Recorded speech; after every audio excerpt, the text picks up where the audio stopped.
Basis Samir Diaz was brutally killed sometime between Saturday night and very early on Sunday morning, and his body disposed of in a shallow grave at the edge of a cane field in the outskirts of San Lazaro village. But his killers were not thorough and left a trail that led to Diaz's body just hours after he was slain. The 33-year-old, we are told, would normally socialize within the village until very late, many times until the wee hours of the next morning, but he would always return home. However, after he left home last Saturday, he never returned. Juan de Dios Miguel, secretary of the San Lazaro Neighborhood Watch, was part of the team that searched for him. He did not appear at home at 3 o'clock in the morning, and by 6:37 they called all their relatives and cousins with whom he was hanging out the day before, and none of Sunday morning, and none of them have seen or heard of Haziel since the day before around 6:30 in the evening.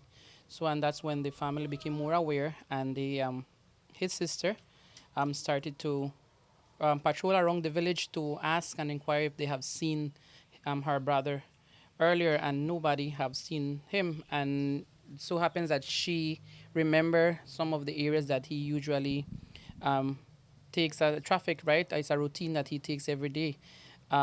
She went by on the outskirts of the village, and then it was something, I do believe it's the intuition of a sister, that actually she observed parts of the cane field on the sidewalk that was smashed, and some of the leaves had blood.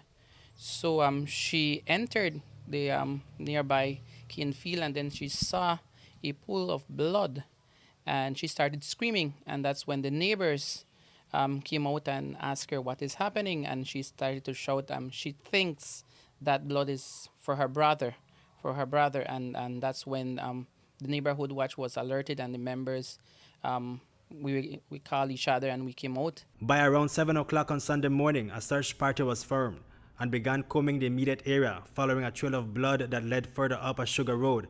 The police were called in and soon joined the search. They started to follow the blood, and it reached a point that the blood stopped.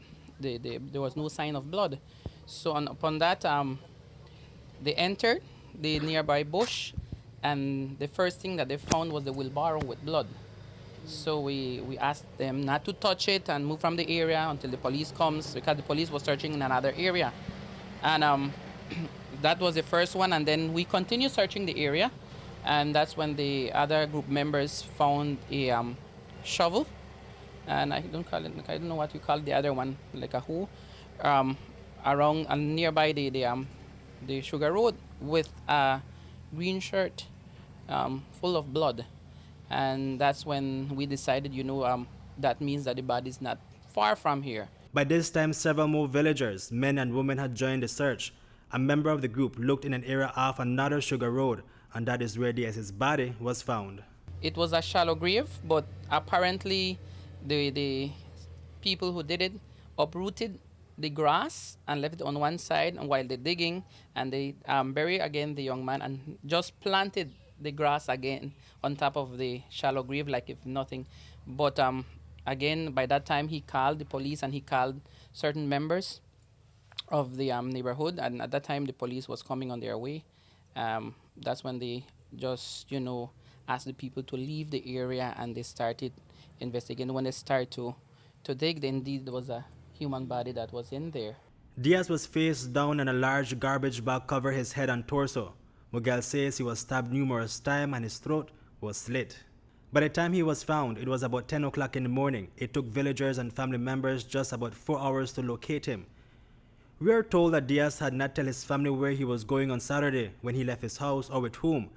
But the family moved quickly when he did not show up, because his sister last saw him with people she did not know between 5 o'clock and 6 o'clock on Sunday evening. According to his sister, she last seen him with a group of young men drinking on the end of the village. His sister was coming to visit her mom, and that's when actually she saw him with the group of friends but nothing strange or anything. The only thing that she mentioned that the 3 young men that he was hanging with are not from the village, and she doesn't recognize them, and that's what actually triggered her to go out and search for her brother The following day, early in the morning, The family was not at home when we visited the village, but we understand that they have their suspicions. However, no one is really sure why he was killed.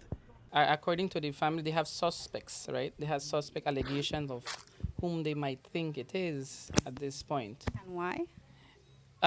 The motive, well, like I mentioned to you, the young man is well known by the law.